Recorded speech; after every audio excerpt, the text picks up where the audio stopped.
reduction. That's the analysis for the treatment. No, she was they did a substance abuse evaluation, and the evaluator said that she needed additional treatment support. And instead of getting the treatment support, she shows up here with her baby like I won't put her in jail and call DFACS to come get her child. All right, Ms. Day, raise your right hand for me. Who's with? Do you solemnly swear or affirm any testimony you give in this matter will be true? Yes, ma'am. I can't hear Ms. Day. Yes, ma'am. I'm sorry. Hello? Yes, I said yes. I'm sorry. In the courtroom, Mr. Taylor, can you turn the can you angle the camera so that I can see Ms. Day? Because I'm just seeing the tops of people's heads. Oh, that's perfect. All right. So Ms. Day, do you solemnly swear or affirm any testimony you give will be true? Yes, ma'am. All right. Ms. Day, you're before the court for a petition for revocation of probation. This is a 2020 CR 02905 case. Kimberly Bianca Day, you were before this court for driving under the influence on the 20th day of February 2024. You were sentenced to 12 months on probation. You have 1 month and 11 days remaining. You failed to complete 40 hours of community service. You failed to provide proof of completing a level 1 program for treatment, and you are currently $1,440 in arrears. All right, Mr. Taylor, tell me why Ms. Day hasn't done the community service and the treatment program, which if you have a child, you should have been running to get to a treatment program so you can be a better mother. Your Honor, Ms. Day has completed the community service, and she's provided proof of completing that community service to Mr. Carmichael. All 40 hours? Yes, Your Honor. Okay. We do admit that Ms. Day has not completed the ASMA level 1 course. That's not the DUI risk reduction. That's the analysis for the treatment. No, she was they did a substance abuse evaluation, and the evaluator said that she needed additional treatment support. And instead of getting the treatment support, she shows up here with her baby like I won't put her in jail and call DFACS to come get her child. Your Honor, when speaking with Ms. Day, she indicated to me that she was having some financial difficulties with arranging for that ASAM treatment. She does tell me that she can, her father is willing to assist her with the payment for that program, and I told her she would need to get into that program immediately this week if she's given the opportunity to remain outside of custody. The final obligation that she had is a financial obligation that she's been unable to pay, again, due to Okay, Ms. Day, if you are working in conjunction with your probation officer, which I encourage everybody to do, then some of this money would have been turned into additional community service hours. But since you waited to the last minute to do the ordered community service hours, you wouldn't have had time to convert some of the money into additional community service.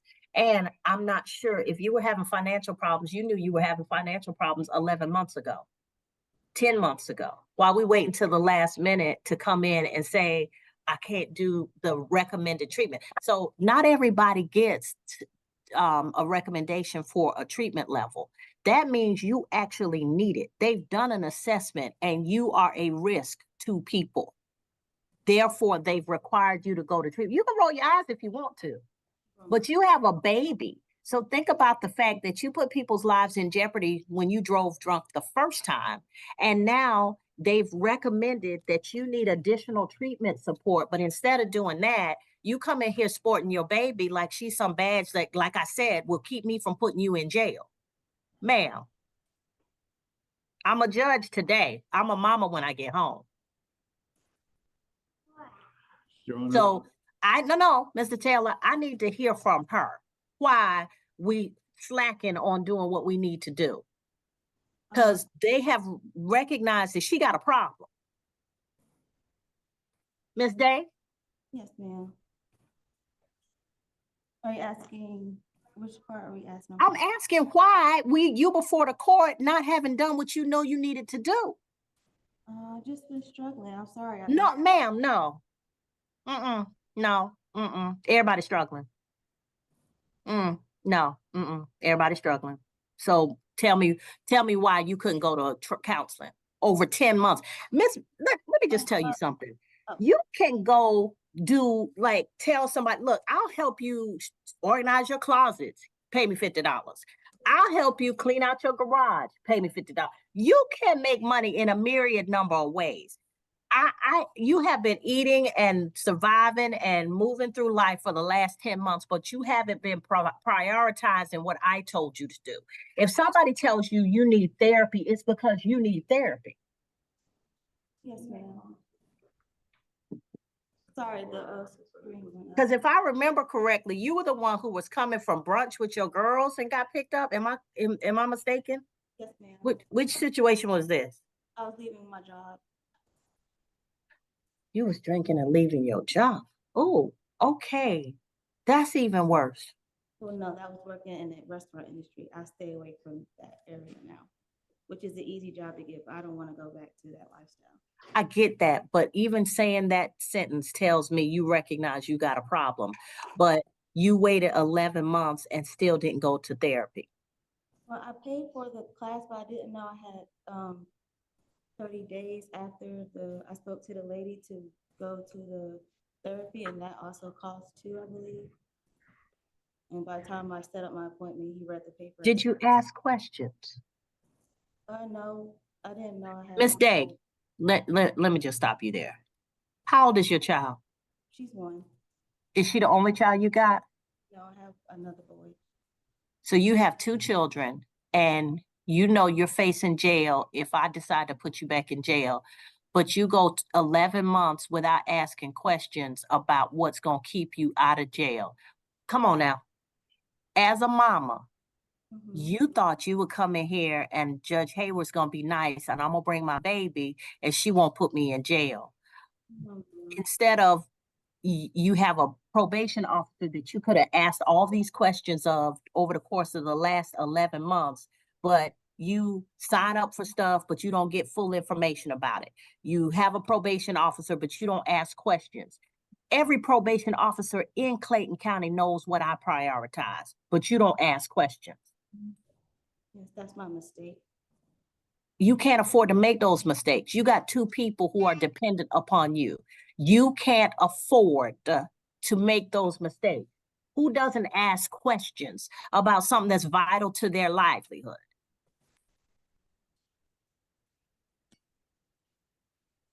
See, you playing me because now you think I'm gonna go ahead and let you finish that class, and then when you don't finish the class, I won't have enough time to put you in jail. I could put you in jail first, and then neither one of us would have to worry about anything. I understand.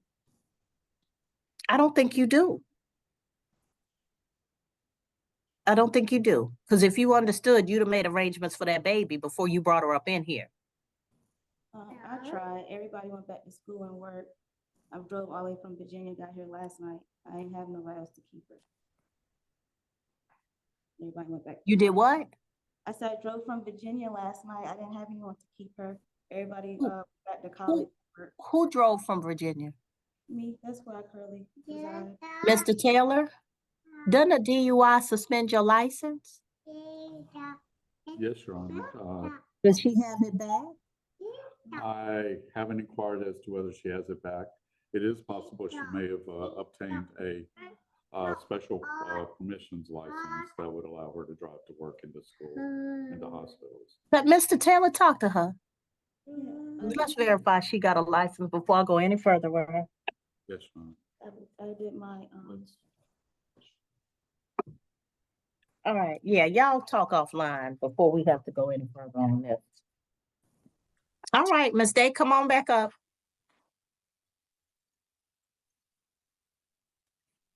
So while I understand the importance of the ASAM testing, I think that her pattern, or rather lack of a pattern of drinking being clean at random intervals during her probationary period when she was tested, indicates that she did take the admonition of staying away from alcohol seriously. All right, Miss Day, let me just explain to you why I'm so tough on you.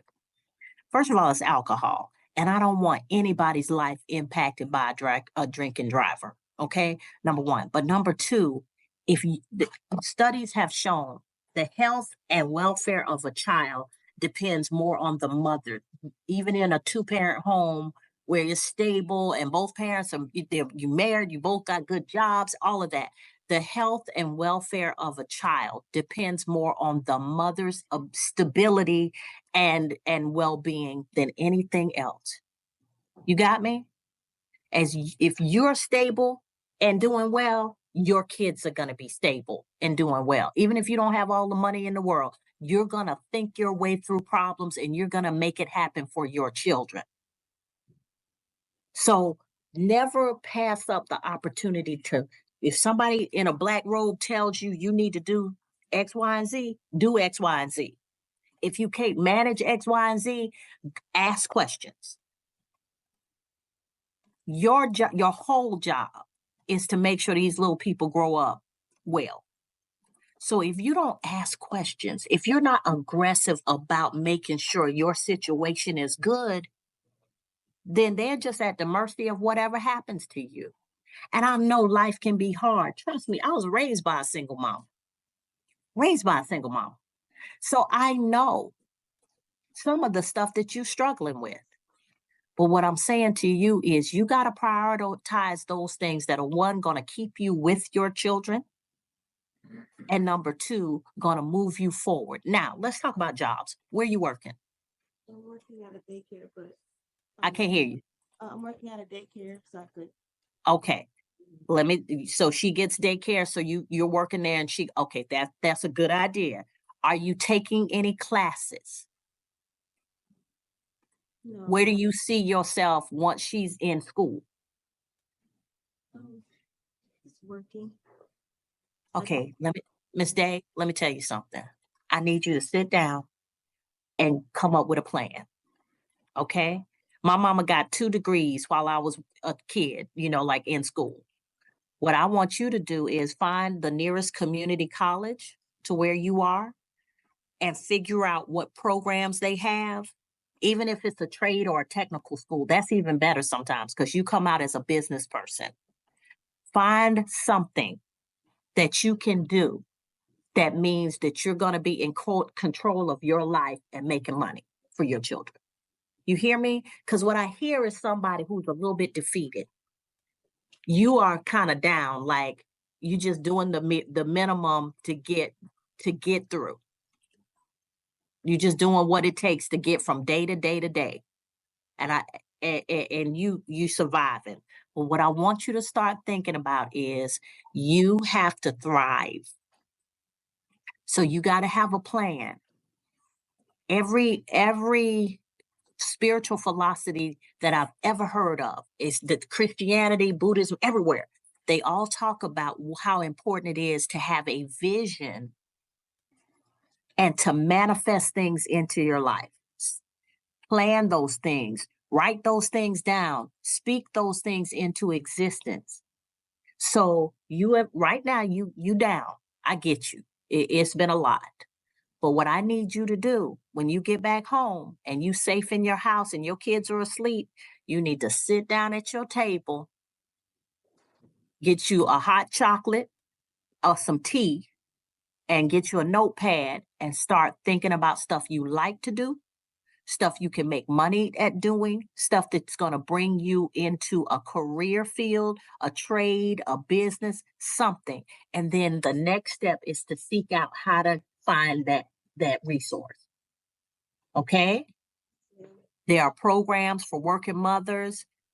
There are programs, nursing programs are looking for people. You got me? If nursing is your thing, if you're not scared of blood and fluids, then they're looking for people. But Miss Day, you can't just exist. You got 2 little people who depend on you. And you got to get out there and make it happen. And part of that is being aggressive about things and asking questions. You got to go after it. You can't just let it happen to you. You got me? Yes, ma'am. Okay, a lot of what I do is shock and awe.